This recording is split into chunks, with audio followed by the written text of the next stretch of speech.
Hey y'all, welcome to Culture Cult. My name is Marie. I am the host of the show, and this is a show where we are trying to learn about every country in the world.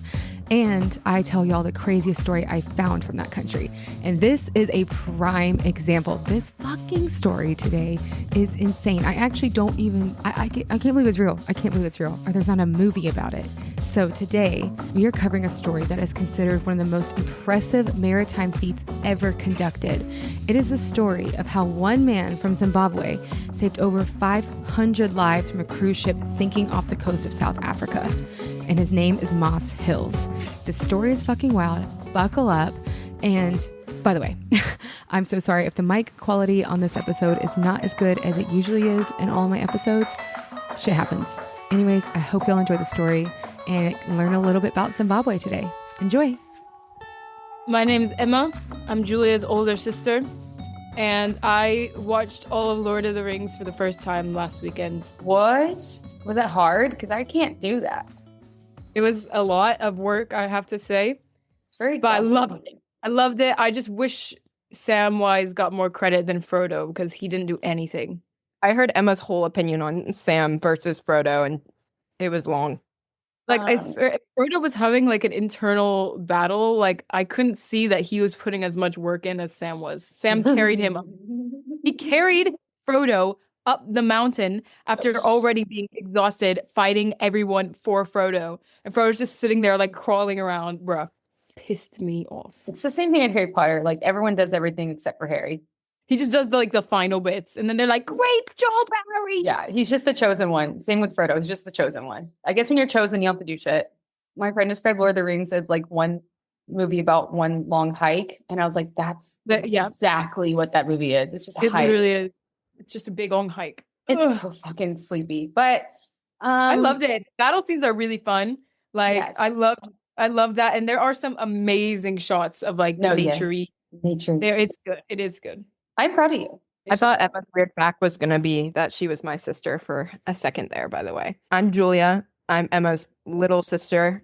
And I can't think of any weird facts, so I'm just going to go with the obvious of Emma calls me baby rat. What do y'all know about the country of Zimbabwe? Well, I was just going to say I'm not going to say anything about it because I might be racist, so. What? Why? Like, I was going to say, like, is that where the Lion King? You know what? The good question is, it could be. I don't know. And that's racist probably, too. I don't know. That's why I'm saying I don't think it should be a good idea for me. Wait, Julia, I don't know if you're wrong. Like, it is that vibe. There's giraffes, there's rhinos, there's lions, maybe. There's big cliffs. I'm going to look this up now because now I'm getting anxious. Yeah. No, I'm getting anxious. It was Tanzania. I want to go to Tanzania. Okay. Well, we'll have to cover All I know is to find out. the Great Zimbabwe. I feel like I definitely learned that in school, and I think you also talked about it You at some point. learned about it in school because in art history. Yeah, you're actually right. Yeah, Great Zimbabwe. Like, that's what it's known for, but people like don't really know about it. So I actually have that as one of the facts. I'll break that down. So Zimbabwe is believed to be the location of Ophir, the ancient wealthy country that King Solomon got ivory and gold from. And Great Zimbabwe was a large and wealthy global trading network, and they found pottery from all the way up from China and Persia. They were trading with most of the world. How's that possible? They're not like a port country. There you go. That's another fact, is they're landlocked. So like they just, I guess like word got around about how like rich the land was. They just had like strong networking, strong reputation. And so just like how everyone thinks aliens built the pyramids, a lot of Europeans thought that there's no fucking way that Africans could have built this. And they excavated and stripped the entire Great Zimbabwe in like the 1800s of all of its artifacts because they were like, nope, the Phoenicians built this. And they refused to believe it was not Africans when it was Zimbabweans who built Great Zimbabwe. For a long time, Europeans were like, no. They could never. They could never. But they did because they were very good architects and builders. And I covered that in like the other episode, which I'll link in the show notes, like way more in depth about Great Zimbabwe, because it is like, if you're into architecture, it is very interesting to learn about. And it housed like 20,000 people in its walls. And this is like the Iron Age. And that's kind of a big city for that time Yeah, period. So yeah, that's one of the facts. It's also landlocked. Good job. Good job. I also learned it has the highest concentration of rock art in the world. Over 300,000 paintings dating back to 20,000 years old can be found in the Montobo National Park. Yeah. So it's just like ancient land. But like modern day, it's quite mixed up. Like they have 8 different currencies. They have the British pound, Botswanian, Australian, Chinese, Indian, Japanese yen, and the US dollar can all be used as a currency. You can pay in any of those. You can like just bring whatever cash you have and you could probably use it. That's so random. And then it has the most official languages in the world. It has 16 different languages and it holds the Guinness World Record for the most languages. So the most currencies and the most languages. Like, I don't know how they do anything. Do they all speak 16 languages or is it just like separated? I think it's a lot of tribes. Like the Shona one is a very famous tribe, but it's just set up so differently from the like other countries where there's like one united language, and it's like, yeah, it's based off of like tribe or smaller communities then. Well, I mean, the most used currency is the Zimbabwe dollar. Okay. Oh, you looked it up. Good. Yeah. Well, I also so they were colonized by the British, and this is the problem with colonization. They just like put borders up. So that's probably just what happened. Like they just like, okay, now you're all part of our colony. And they're like, well, we don't speak the same language. We're 16 different tribes. And so they actually didn't gain their independence. Y'all guess what year? They were the last African nation to gain independence. Oh shit. That means it's gonna be so recent. Is it like the 80s? Well, because Emma said 80s, I'm gonna go to 90s. Yeah, 1980. No way. Oh, 1980. Yeah. I was right. 1980. Oh, yeah. On the dot. Just That's insane. very recent. So it's still pretty new. They do have a president, and I found this on TikTok that this girl named Big Baby Amy on TikTok said that there is a famous road in Zimbabwe called the President's Road. And apparently you cannot drive on the road after 6 p.m. If you do, the security, military, cops will pull your ass over and like assault you pretty much. Like they're dead fucking serious. Is it like a main road to get to everywhere? I think it's a pretty big popular road. And apparently like if the president decides to drive on the road at any point in time and during the day, you can't just like pull off. You need to pull off the whole fucking like sidewalk, the whole fucking, you got to get out of there or the military will like come after you. Why not 6 p.m.? What's wrong with like what happens then? Yeah. Why? Maybe that's when the president goes out to eat. Like, I don't know. It's like when he's on the road, you can't be on the road. Like that's so inconvenient. See if it's like a major road that like is a way to get to everything. Yeah, I don't know. Yeah, but she had a story on her TikTok about her friend that like got slapped by one of the military guys because he was on the road at 5:50. No way. And they were like, "What are you doing on the road?" And he was like, "I have 2 more minutes." And they're like, slapped. That's awful. God. Yeah. So I was finding some good stuff on TikTok about like just weird stories like that. Other facts, hooray for Zimbabwe. They have achieved some remarkable wildlife conservation and they have protected the rhino population from poaching. And the population has increased by 600% since 2014. That's great. Good job. Thanks, little rhinos.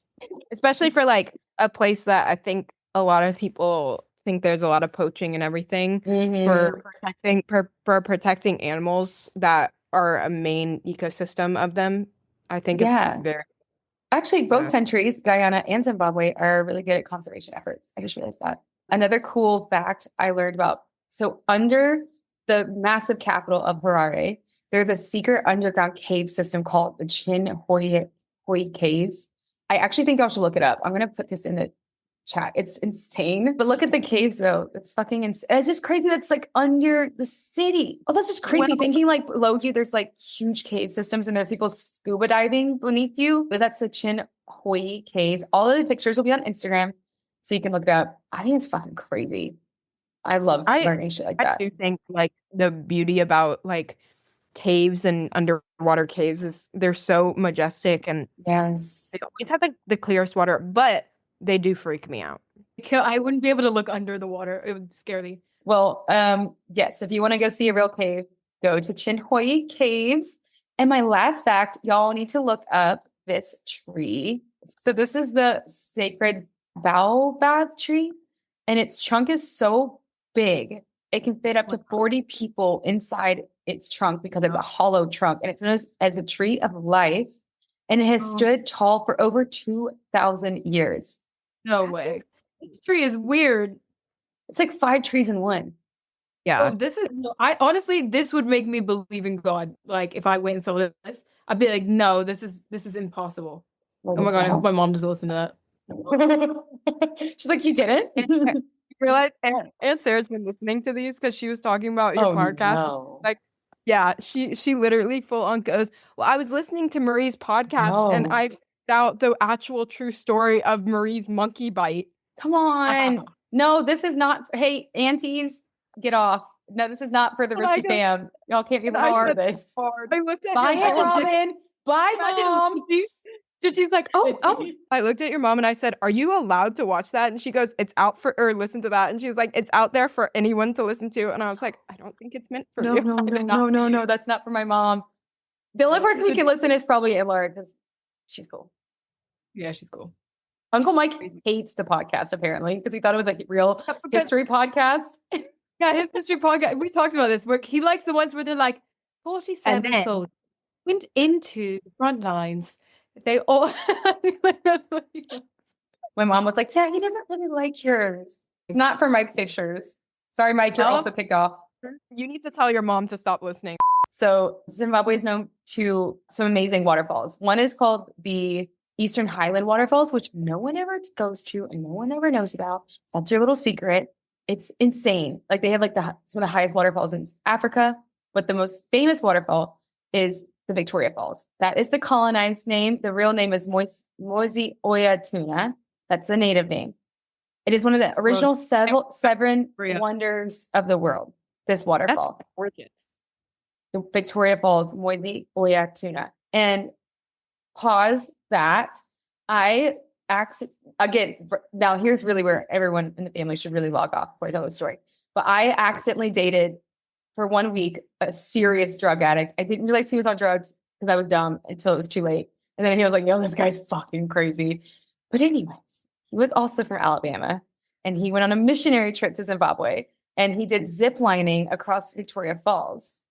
And which is great, whatever. He said he went back there like 7 years later. He goes back to Victoria fucking Falls. And they had put his whole face on the fucking billboard. Just him.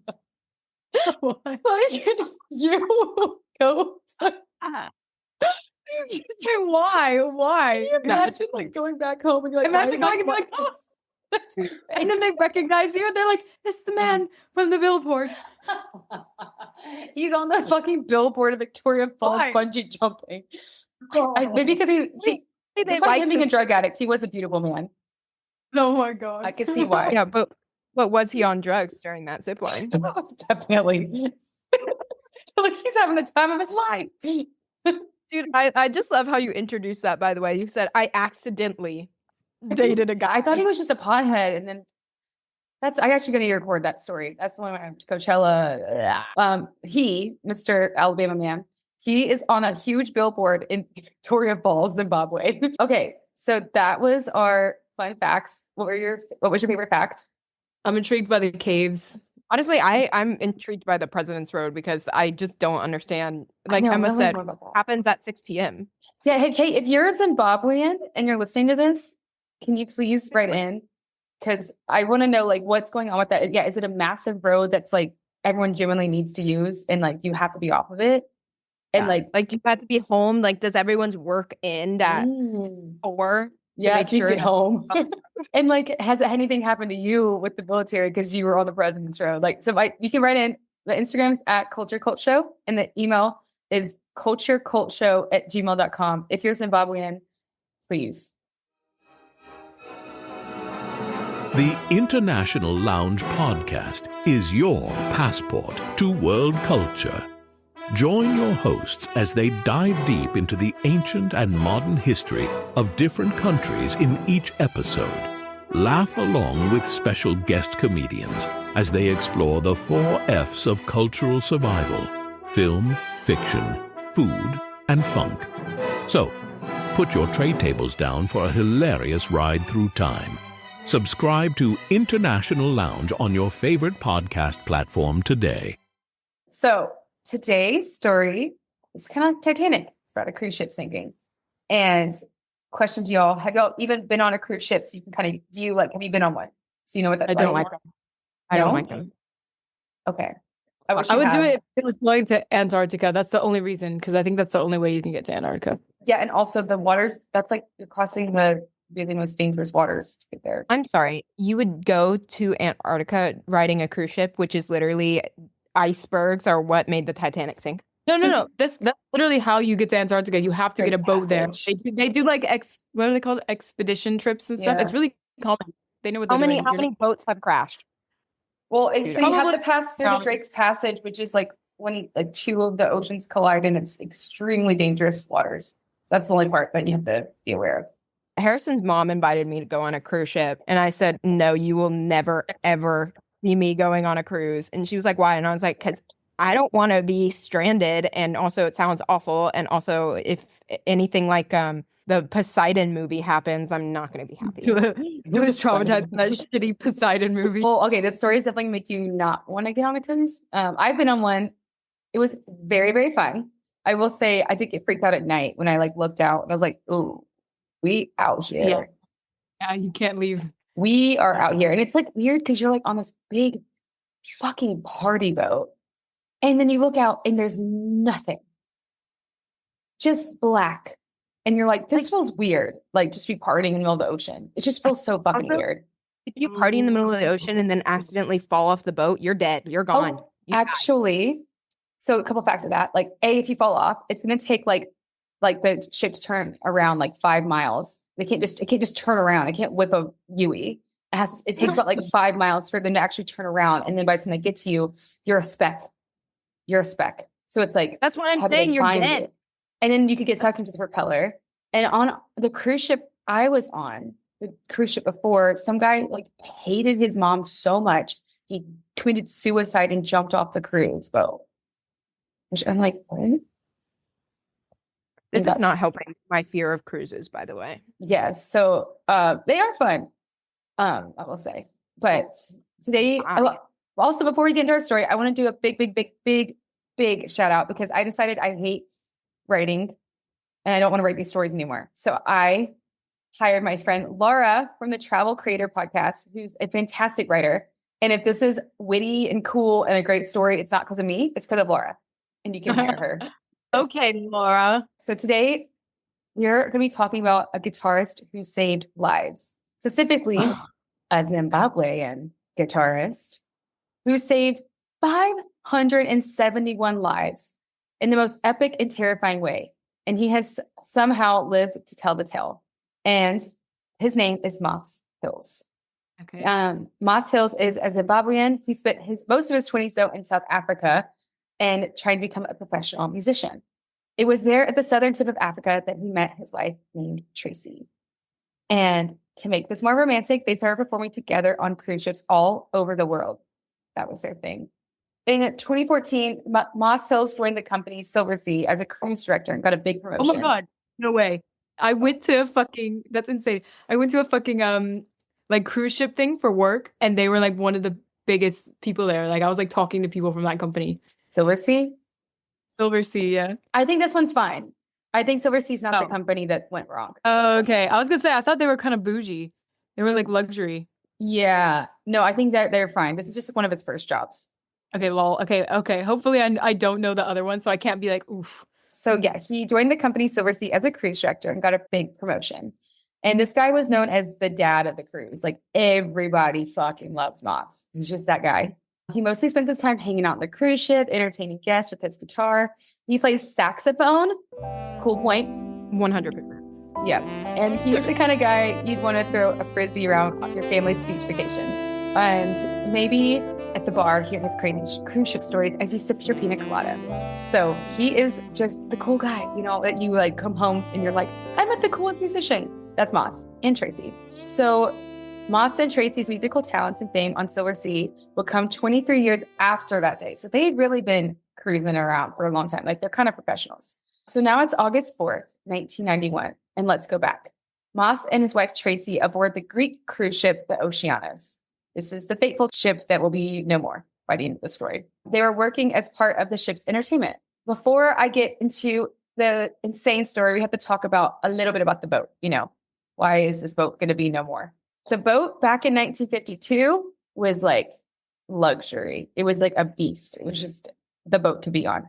That was 1952. It was 1991. So already by the 90s, she was already vintage by the time the 90s came about.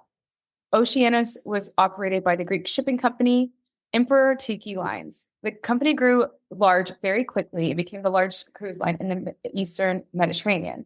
What's important to know is that during this time period, cruise lines weren't building new ships for their cruises. They were instead buying old ships, and then they were just kind of like giving it a nice little touch up. They weren't really, and then they're going on these like constant tours on these cruise ships. And so at this point, this 1952 boat is now being contracted by something called TFC Tours. This is the company that this ship is going to sink under. And Moss and Tracy found themselves on the ship, on the Oceanos. So what TFC Tours was doing that was smart, they were taking advantage of a lack of pleasure cruise options departing from South Africa. But there's a reason why cruise ships, that's just not a hot spot for cruise ships. And it's because the waters around South Africa are extremely dangerous, kind of like the Antarctic, like around that area. It's just extremely volatile waters. So the amount of storms that pass through and the huge waves. But TFC Tours was like, we see an opportunity. We're going to be one of the few cruise ships that do tours in the most dangerous parts of the world. So they get a 1950 boat and then go in dangerous waters. That's so lame. And they literally just slack some like tiki lights on it. And they're like, it's a cruise. They honestly sound like the biggest red flags. Like this is where you just don't do it. Yes. It is noted. So yeah, they're not taking care of the boat. It's noted that when the passengers got to port to hop on to their expensive vacation they've all been saving money for, they noticed that the boat was looking very rusty, which is not great if you're about to head out on a 7-day excursion where you will not see land. So it's 90s. Our old girl Oceanos is no stranger to cruises departing from South Africa. This boat has been doing it a couple times by now. So Moss and Tracy are not really stressed. And at this point, like everything in the trip has been doing really well, you know, but it's around dinner time. They both notice something is really off. So they had set off at the end of July from Durban, South Africa to Cape Town and South Africa, and then back to Durban. So the entire trip was about 1,000 miles and had 2 ports of call, and which means 2 stops. It was the 3rd of August, and Oceanos was approaching its final stop in East London. So yeah, they're probably like day 4. It was here that even more passengers hopped on to enjoy a 1-night cruise headed back to Durban. So more people got on the boat. Before the boat took off, it got a little bit delayed due to some weather conditions that was a part of their route. After it being delayed, we have insert our antagonist, Captain Yanis Avranis. Giannis, hate. You're definitely going to hate him. You're going to fucking hate him. So he is a skilled captain. Like he knows what he's doing. He's been doing this boat cruising, captaining thing for about 2 decades. So Wait, was he there the whole time? Like he was always on this crew, or were they like switching out captains? I think that he's always been the captain. So he does have some skills behind him. He decides that the Oceanos needs to stay on schedule despite the weather, and that leaving port right now is to be the next move, which cue like any fucking movie, like this happens. Some guy's like, no, we must be on schedule. So Moss is doing his music thing on stage during the cruise's party to celebrate their last night on board. Moss begins to notice that the waiters and waitresses are having a hard time keeping the drinks from falling over, which is like normally they're pretty good at keeping control because it's having waves on a boat. It's very normal. My first night on the cruise ship, actually, I got really seasick, but that was like not even that bad of waves. And now I'm thinking about it because no one was freaking out. It was just me. I can't actually imagine this. If the waiters, the professionals can't even hold the drinks. So it's not a surprise to you that the weather doesn't get better. So to paint a dramatic picture, the Oceanos is a 500-foot boat out in the ocean against 30 feet swells 40 knot winds. So everyone is just feeling so seasick and everyone's being tossed around. Oh. During a break from their performance, Tracy told Moss she was going to have a run to their captain to put an emergency bag just in case. Right as she left, the ship's power completely shut off. And if you go on YouTube, I'll drop the documentary. You can see like them performing, and then you can hear like a big boom, and then power goes out. So the power goes out. At this point, you expect some announcement from the ship's crew to be passed along, but no instructions or no information has come. Moss says, quote, "You're on a ship in the middle of the ocean, in the dark of night, in a terrible storm. I felt this tightening in my stomach." And this man has been on cruise ships for like 23 years. He knows. He knows. You know, something's really not going well.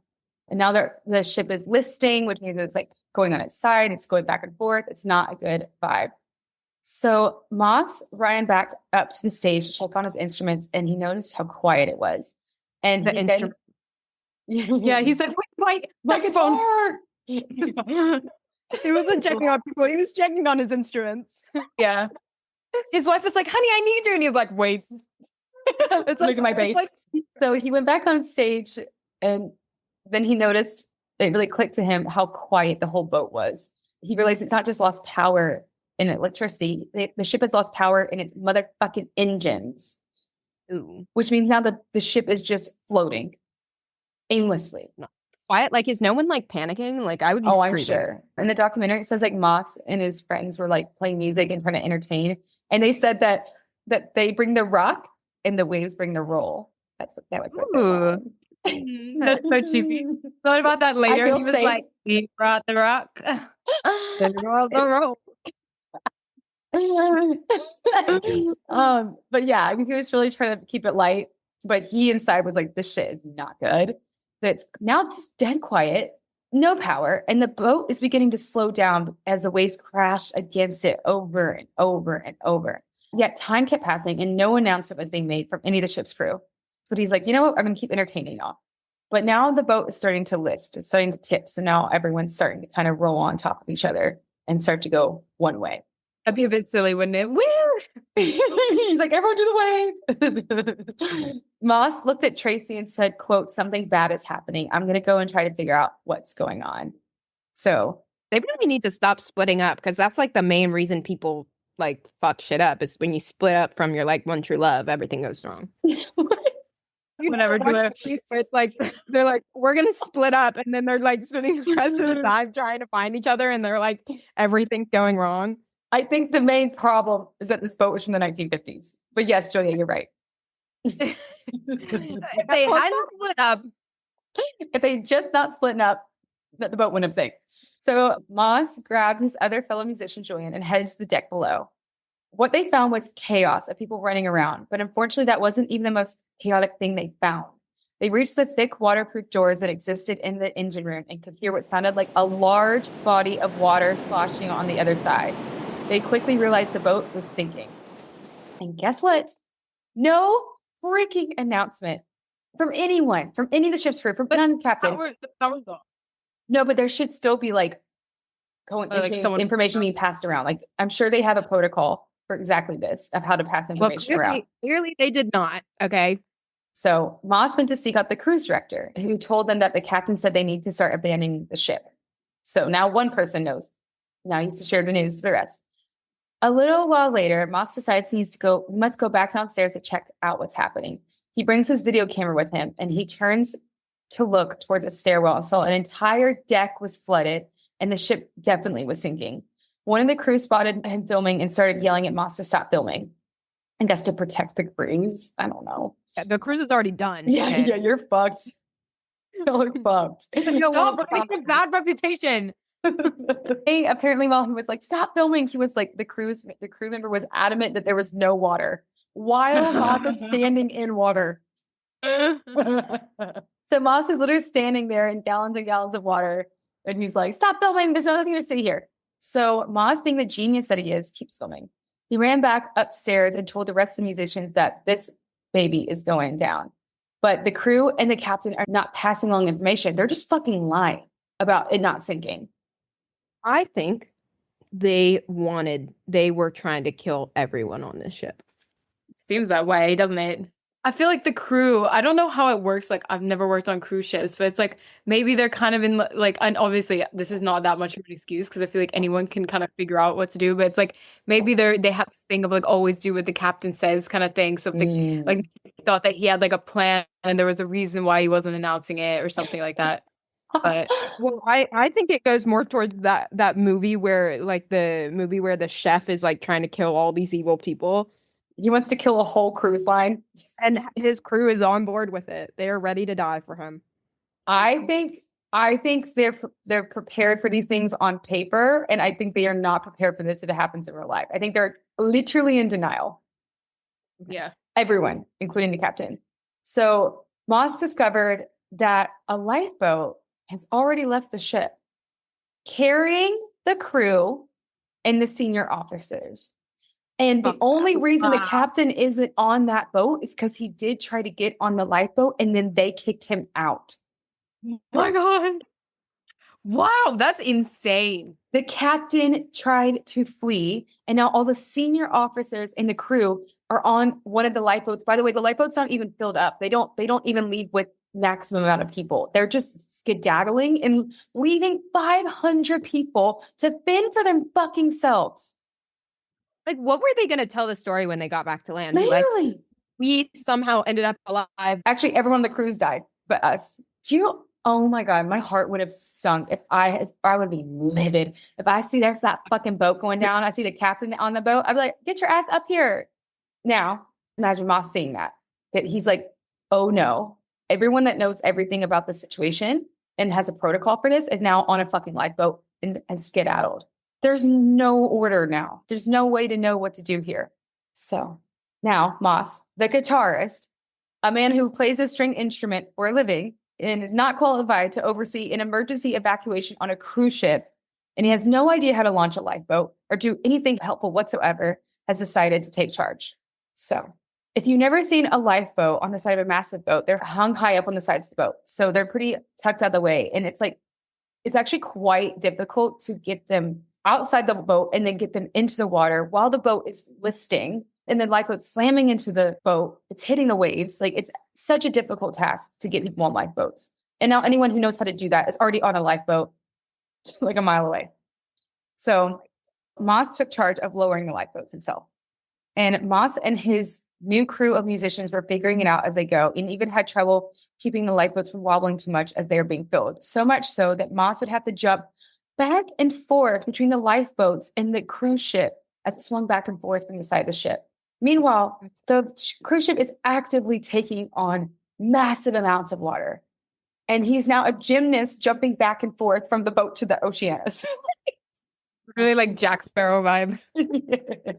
And every time the lifeboat would hit the side of the Oceanos, it would smash the side of the hull of the lifeboat, and massive pieces of the boat would go everywhere. So it's like damaging the lifeboat every time it hits the Oceanos. Once the lifeboat was full of almost 100 people, 100 screaming people of all ages, children to elderly, the challenge didn't end there. He now has to figure out how to start the boats. So somehow he figures it out. And once he gets the boats fired up, he lets them go out into the night and into the rolling waves. Moss said, quote, gravity would suddenly drop the lifeboat 3 or 4 meters in one go, almost tipping people into open water. It was horrific.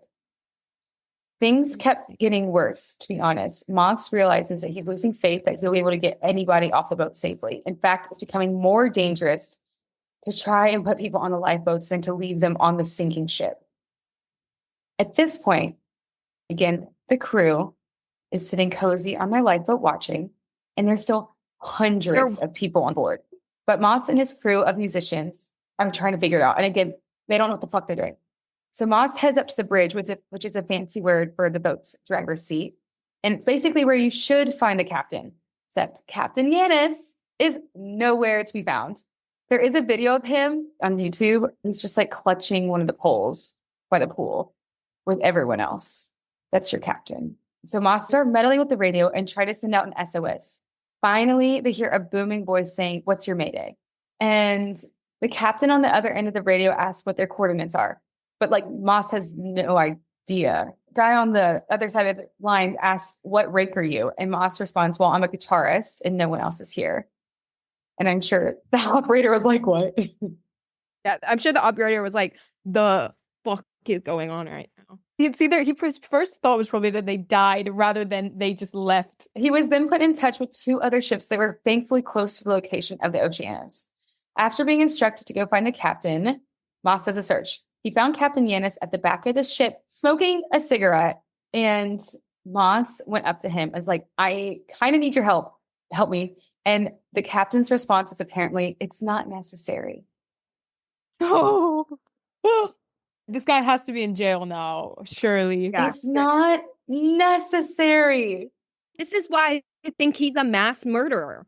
I think he thought being a captain of a cruise ship sounded cool until what actually happens on a captain of a cruise ship is that the fact that like your ship could sink. Like he doesn't actually know how to handle that.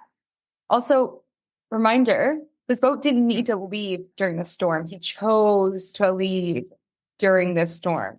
So luckily, the other smaller ships close to the Oceanos were able to help share the boats coordinated with the rescuers in South Africa. Moss turned to his wife and said, "I think the ship is going down. It's very likely we're going down with it." But they have true love, so it saved everyone. Yeah, Julius, you're right. Well, it just does keep getting worse, though. Moss and Tracy at the time had a 15-year-old daughter together who was on the ship, but thankfully she left a few days earlier so that she did not have to experience this. But like her daughter could have been on the ship. And Moss said, quote, "She can't lose both parents. Whatever we do, we got to make sure at least one of us gets off," which is so sad. 3 hours later, a rescue helicopter starts hovering over the ship. Out clock 2 Navy divers who land on the deck. And then they pull Moss aside and teach him how to run a helicopter airlift. Wow, they don't even go to find the captain anymore. Yanis is just watching this. Like, it's not necessary. Y'all have cigarettes? Yeah, he's like, "Y'all got a lighter." What part of the band do you think Captain Yanis would be in? The fucking triangle. Like, no. Triangle requires rhythm. I think he's the singer. Sorry if Lin-Manuel Miranda watches your podcast, but he's like Lin-Manuel Miranda. He puts himself as the main character, but he actually has hero voice. That was perfect. Yes. Like, why are Yeah, I you, think the he's- writer, literally casting yourself as the lead? And you're like, it's nice. It's nice. That's literally Yanis. So now Moss, the guitarist and saxophonist, is now learning how to run a helicopter airlift with, again, screaming people of all ages. So the Navy diver ran to the back of the ship to help facilitate the helicopter rescue there, while Trace and Mossy were out in charge of the helicopter rescue up front. As he is strapping people into the helicopter rescue device, other people are jumping off the side. Moss is like, "Oh, hell no." And he deploys inflatable rafts to rescue them, on top of also putting people in airlifts. He's genius. Well, he has a job to do, so Tracy needs to skedaddle because he's like saving everyone. No, Tracy's helping too. I think Julius just voted Tracy out. I voted Tracy to literally get on the helicopter. That's what I said. She needs to leave so he can. I thought you were like, jump. I voted Moss out. one less person weighing it down.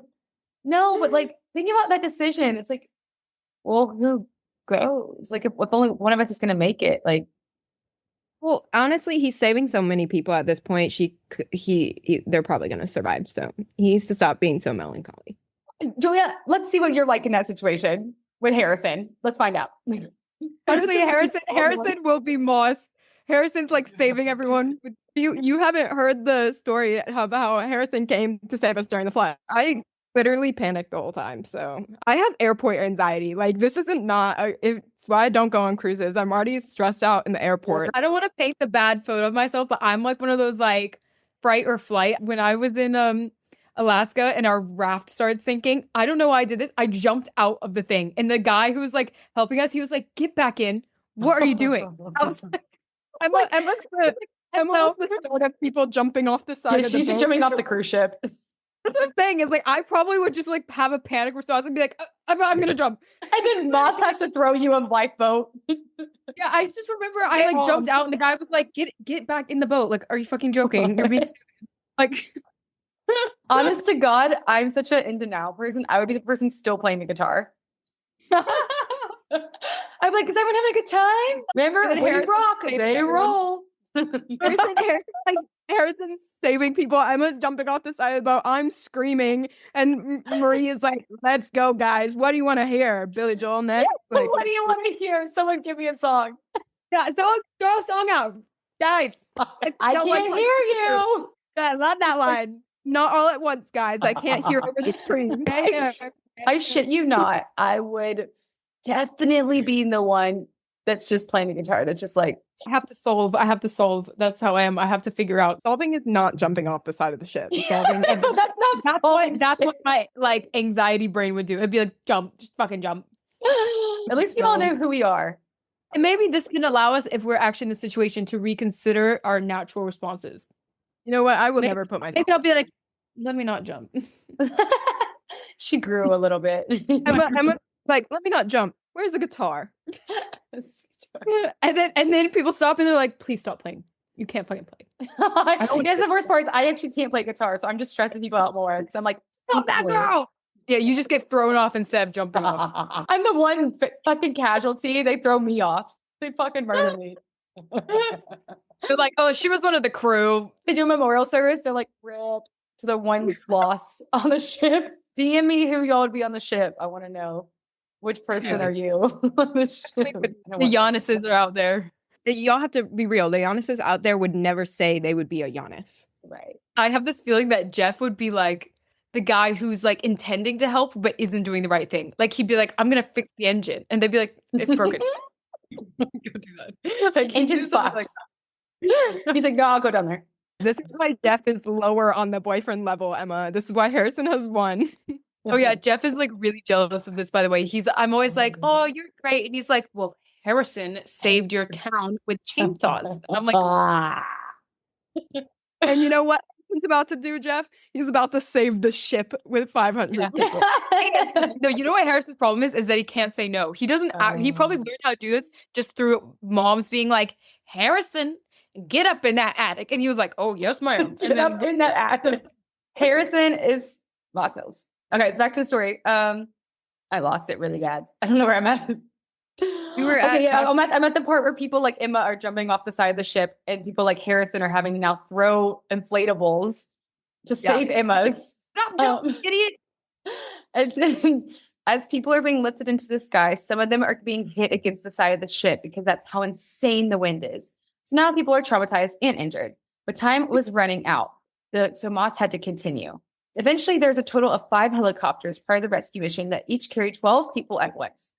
It's really not a lot of people, and they got to go all the way back to land and refuel and then come all the way back. Meanwhile, the ship is like straight up on its side, just taking on water. So eventually, the helicopters carry everyone off. Moss and Tracy were the last people to be strapped in and taken away on the helicopter. So that means the captain left before Moss and Tracy did. No way. How was he allowed on the helicopter? I know, I'm sure. I know. I'm like, aren't you the fucking captain? No, sir. Don't you have to stay with the boat until you actually have to go down with the ship. Yeah. You know what else I just thought about? That's actually fucked up is like cruises are full of old people. So he probably was like one of the younger people on this and having to deal with a ton of old people, like people who literally, he probably had to like hold hands with every single person. Get them onto like lifeboats that are swinging against ships or getting them in an airlift basket that's swinging against the ship. You're right. So in less than an hour later that Moss and Tracy were picked up in the helicopter, the entire ship went Titanic style, went up and then sank underwater. And 30 minutes after they get fucking airlifted, they really had no more time. If you think about that, somehow, no one fucking died. No one? Not one soul was lost. Wait, not even the people who jumped? Emma, you still caused more problems than needed, okay? I added a challenge. I added levels. That wasted even more time because, like, again, they only 30 minutes till the ship was actually going to go underwater. So by people like Emma jumping off, it's costly. Does he have like a medal of honor or something? I don't even know. Like, what do you do after save 500 people? No one died. And the fact that, like, how far away from shore were they? Because the helicopters had to go back and forth. Yeah. So they were 1,000 miles offshore. I think that was like in the beginning of the episode. Yeah, but like, and not even just like died of a heart attack, at least of like terrified. Like no one died. Yeah. So this little feat by Moss and Tracy is considered one of the most impressive maritime rescues ever conducted, ever. So let's find out what the fuck caused all this mess. How did this little trip across the ocean It was Giannis. end up with a 500-foot ocean liner sinking like Titanic into the ocean? So we find out later it comes to light that before the Oceanos took off on its last leg of the trip from East London, which is South Africa, not London, it had some work done on it. We later find out that a non-return water valve was not fully replaced by the time the work was finished. It's believed that a plate in the water disposal system burst and immediately began intaking water and filling the compartment. The water got so high, it reached the boat's engines, which created that explosion, which is what happened in that video, if you watch on YouTube, of that big boom. They're playing music and all of a sudden the lights go out. This is what caused the boat to lose power and its propulsion. It was believed right then and there the captain knew the boat was in trouble and he did not say shit. If he had started taking action then, it would have been definitely guaranteed they could have had help and no one would have died. But at this rate, because he didn't say shit, everyone would have died if it wasn't from us.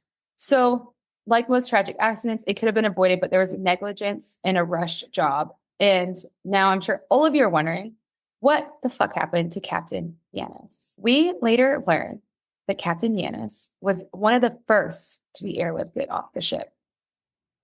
Oh, hell nah, bruh. He said, quote, "When I order abandon the ship, it doesn't matter what time I leave. Abandon is for everybody. If some people like to stay, they can stay." He didn't tell anyone to abandon the ship. He literally sat there with a cigarette and said, "It's okay, everything's fine." No, Everything's fine." this is surely there's some kind of law that's like he has a duty to protect people. It's just, I'm at a loss of words. Can you imagine fucking hearing that? Especially if like you're one of the Red Cross or like Navy divers where like all you do is sacrifice your life. And then you hear this captain talking like that. I'm like, wait, why did we save you? Why is he in jail?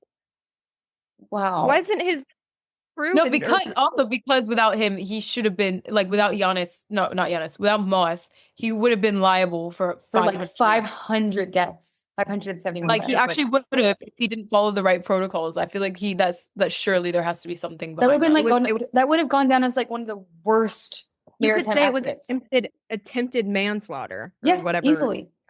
easily. So after an investigation, the crew of the Oceanos were found negligent, but cool. were not charged or held responsible for the sinking or any of their behavior during the sinking. Right. No one is held accountable. No one. Wait, but why? Why? If they were charged and then not charged? They were found negligent, but they were not charged. People could sue them and say, "You endangered my life." I would win sue them. So it says they were found negligent by the Greek Board of Inquiry, which makes me feel like it was just a PR thing. Like they were like, if we convict y'all, our cruise ships are gonna go. Let's just hush it up. But I'm like, But surely they're going out of business now. Anyway. I'm more confused why it wasn't like the government that's involved, not the board of the fucking cruise line. Like y'all almost murdered international people. Like that was not just Greek people. You would think that the other governments would be involved and be like, you're gonna be charged for murder. Bruh. Oh my God. Isn't this like one of those things where like it's so infuriating? It's like an incredible story because Moss is an incredible person, but like at the same time, there's also shitty people. As amazing people, there's amazing people, and there's also the shittiest people. I really fucking hate Captain Giannis. Like I hope he like burns like in hell. Like he's the terrible person. I want to know. I want to know where Captain Giannis is today. Like, Yeah. what is he doing? Has he got any jobs? Has anyone hired him? Is he pathetic and sad? Does he even sleep at night? Probably yes. Yeah, I'm gonna look him up. So what happened to Moss? Moss moved from South Africa to the UK with his wife Tracy. He still works on cruises all over the world, but as a cruise director, and he still performs for fun. I'm sure he just does better now. I think he probably chooses cruises better. He also knows how to survive a cruise thinking now. So he's like, I'm the fucking shit. Like, Well, yeah, he also knows how to call Save people everyone. if needed and save everyone. I guess he is kind of like, you want me on your cruise. Yeah. Stay with me on your cruise. He's so fuck. Sorry. Apparently, his wife wrote a book about it, and this is his defense of his actions. He said he left early because he felt it was the only way that he could arrange for the rescue effort. He said this was the only way to ensure safety after checking. But even though what's his name, Moss did everything from on board. So the wife wrote that for Giannis. Giannis couldn't even write his own fucking stupid lying book. Bruh. His wife had to write the book about lies. I think this is the most infuriating kind of person. It's like someone who genuinely doesn't think they do He just anything looks like wrong. he like takes the piss. There's a photo of him smiling like this. When I give a man to abandon ship, it doesn't matter what time I leave. Bro. Oh yeah, he is. Are you actually looking at the cruise ship sinking? Are you actually looking at the pictures? Look at that shit. You can see the people being airlifted and how the boat is literally going Titanic style. Matos is adorable. Look at him. He looks like a real captain. There's a article that says I went back. He was forced to leave the first time he left. They kicked him off the fucking boat. Captain Yanis was one of the first to leave the sinking ocean and did not return to supervise rescue operation. Furious survivors have insisted. However, the captain said, I left because I did not have any communication with other ships and did not know whether other passengers and my crew were alive. I went back to the ship. That's full bullshit. Or maybe his wife wrote the book on her own just to be like, I can save it. I can save your image. In our marriage. He doesn't think he did anything wrong. That's the worst part. He has no guilt. They have a photo of underwater. Yeah, the underwater photo is creepy as shit. Yeah, I love it. I'll post all these on Instagram. I want to look it up. Underwater. Oh, that's so creepy. I think the creepiest one is it Titanic style, like all the way up straight. Yeah, agreed. That's what it looked like 30 minutes after Moss Hills left. Yeah, though he becomes a cruise director, he still performs. He also designs and builds websites, if you would like a website done by Moss Hills. And he gives promotional and motivational talks. And he is the guitarist who saved 571 lives, including the damn captain. And that is the story of Moss Hills and the Oceanos. I'm proud of Moss. Pop off, King. And he's also adorable. I'm seeing little photos of him and his... We should also give his wife credit because she did everything with him. And Tracy, Moss and Tracy. Moss and Tracy, agreed. And they both survived and they both got to go back to their daughter. I was even thinking, like, if he's still alive, like, I wonder if I could get him on the podcast. And Tracy, Moss and Tracy. That'd be crazy. And then I really want to hear his opinions on Captain Giannis. I have a feeling he's like, move on. I'm sure he's going to be nice about it. He's probably going to be like, I really wasn't focused on Giannis. I was focused on Giannis's mistakes and saving everyone. So. Yeah. I mean, to be honest, like there is like, because there is, I feel like when you're in that situation, you can probably recognize that maybe in that moment, not everyone is cut out to be that person. But also I feel like that if you are a captain taking on the responsibility for that many people, you should to some extent like make a pact with yourself and be prepared to be like, that is my job as a captain and I have to protect people on the boat. And like, if it comes down to it, like I need to be the one to, like the fact that the crew and him were lying about the fact that it was sinking and not allowing people to take their own precautions, that I feel like that there's something sinister about it rather than like, oh, I just wasn't ready or prepared for this. Like, also, what is the point of lying? No matter fucking what, the ship is going to go down. It's inevitable. And I think it's the part that pisses me off. It's like, yes, we don't know who we are until moments happen, but you are now lying to this day about your role in this. And all the crew members, fuck you. They left on a boat that was still empty. They could have had other people on it. Yeah, I think it's all manslaughter. They all purposely looked at the ship that was sinking, was like, they're all going to die, but I'm safe. It's manslaughter. I think the best thing is both of them were saying like one of us needs to survive, and both of them basically were like, fuck it, we're gonna save all these people, and they both survived. Power couple. I think Harrison would tell me, he would be like, get on, like save yourself because you're annoying me and you're not helping. Yeah, I think I would stress. And we're jumping off this ship. Marie's playing guitar. Harrison's trying to save people, and I'm just sitting there. I'm like, there's so much going on. I hope I would be like Moss, but honestly, who the fuck knows? Yeah. It's so scary. I don't. It's so scary. They would be like, where's your position? I'd be like anyone else we can talk to.